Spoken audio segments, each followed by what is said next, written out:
Shalom, selamat pagi bagi kita semua, jemaat yang dikasihi Tuhan. Sebelum kita memulai renungan kita di pagi ini, marilah kita sejenak untuk berdoa. Kasih karunia dan damai sejahtera yang dari Allah Bapa, yang melampaui segala akal dan pikiranmu, di dalam Kristus Yesus Tuhan kita. Amin. Saudara-saudari yang dikasihi oleh Tuhan Yesus, firman Tuhan bagi kita di pagi ini, di hari Jumat tanggal 3 Mei 2024, terambil dari kitab Imamat pasal 19 ayat 2, demikianlah bunyinya. Berbicaralah kepada segenap jemaah Israel dan katakan kepada mereka, kuduslah kamu, sebab aku Tuhan Allahmu kudus. Demikian pembacaan firman Tuhan. Saudara-saudari yang diberkati oleh Tuhan, kitab Imamat adalah kitab yang penuh dengan berbagai peraturan ibadah dan juga aturan tentang keimanan serta ketentuan-ketentuan ritual bangsa Israel dan berbagai instruksi lain yang berkaitan dengan kehidupan Israel pada dahulu kala. Dalam ayat ini Allah memerintahkan Musa untuk berbicara kepada seluruh umat Israel dan menyatakan kepada mereka bahwa mereka harus menjadi kudus karena Dia, Tuhan Allah mereka adalah kudus. Ini adalah panggilan kepada umat Israel untuk hidup dalam kesucian dan hidup dalam kekudusan yang mencerminkan sifat Allah yang kudus. Kesucian ini mencakup semua aspek kehidupan, baik dalam hubungan mereka dengan Allah maupun hubungan mereka dengan sesama manusia. Imamat pasal 19 ini memberikan kita suatu penjelasan tentang praktek kekudusan. Kekudusan Allah dinyatakan dalam kaitannya dengan penebusan Israel keluar dari tanah Mesir. Oleh karena itu, setelah mereka Eksodus, Allah memanggil umatnya untuk menjalani kehidupan yang kudus. Perjanjian Musa dibuat agar Israel menjadi bangsa yang kudus. Dalam nats khotbah ini dikatakan, kuduslah kamu, sebab aku Tuhan Allahmu kudus. Jika dikatakan kudus Bapak Ibu, dalam bahasa Ibrani artinya kados, yang berarti terpisah atau berbeda. Sehingga jika dikatakan kita harus kudus, bukan artinya kita berubah jadi sok kudus dengan penonjolan kemunafikan. Tetapi seorang Kristen yang hidup kudus di hadapan Allah harus memiliki sikap dan perilaku yang berbeda dengan orang yang tidak percaya. Kita harus memperlihatkan bahwa kita adalah umat kepunyaan Allah yang sesungguhnya. Panggilan untuk hidup dalam kesucian dan kekudusan ini membentuk landasan bagi banyak hukum dan perintah moral yang terdapat dalam kitab Imamat, termasuk dalam Imamat pasal 19 ini. Ayat ini menegaskan pentingnya umat Allah untuk membedakan diri mereka dari bangsa lain dengan cara hidup yang mencerminkan karakter kudus yang dari Allah. Maka kita sebagai orang Kristen juga harus memiliki nilai yang lebih berbeda dengan mereka yang tidak percaya kepada Kristus.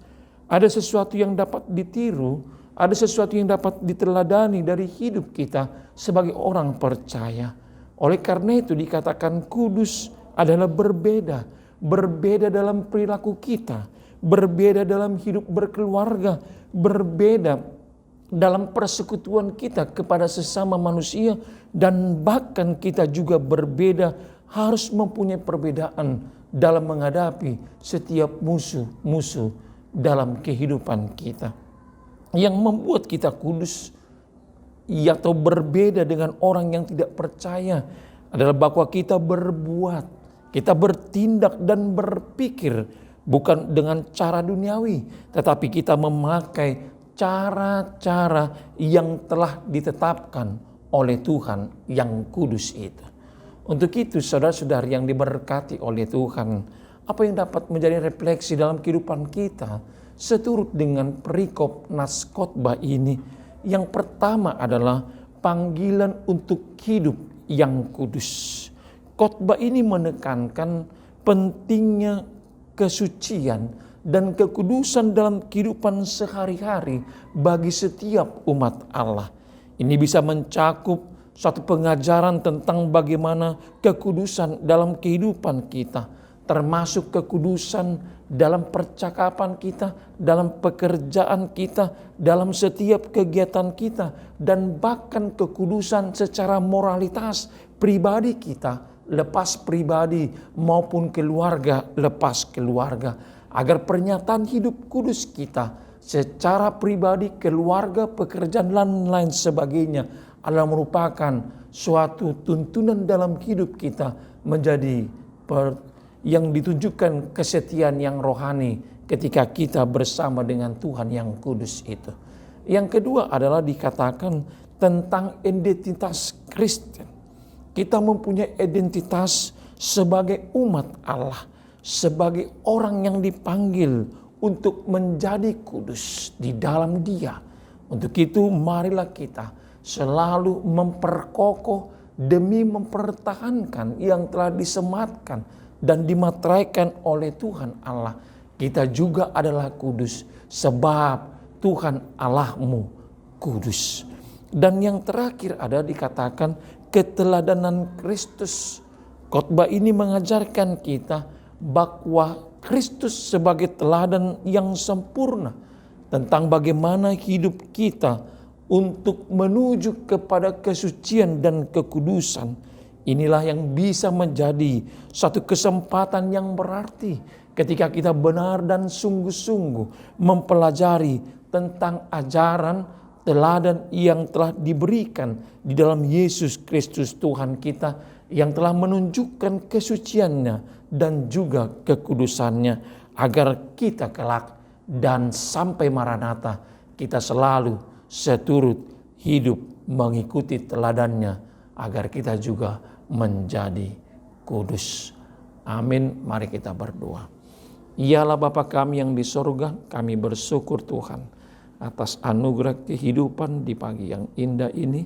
Tuhan telah mengantarkan kami di hari yang baru dan juga di pengharapan yang baru untuk memulai segala aktivitas kehidupan kami.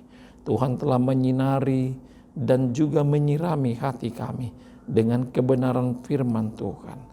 Sebab kamu kudus, karena Tuhan Allahmu kudus.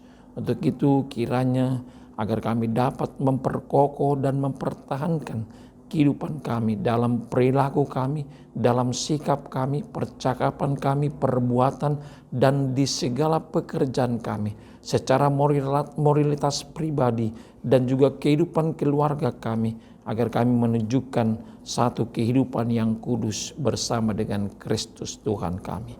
Berkati seluruh jemaat-Mu dimanapun mereka berada. Kiranya Tuhan yang menyertai, melindungi dan menjagai. Dan kiranya juga Tuhan yang memberkati kami agar kami menjadi berkat. Di dalam Kristus Yesus kami berdoa dan mengucap syukur. Amin. Anugerah Tuhan kita Yesus Kristus, kasih setia Allah Bapa dan persekutuan Roh Kudus kiranya yang menyertai dan memberkati kamu sekalian sampai selama-lamanya. Amin.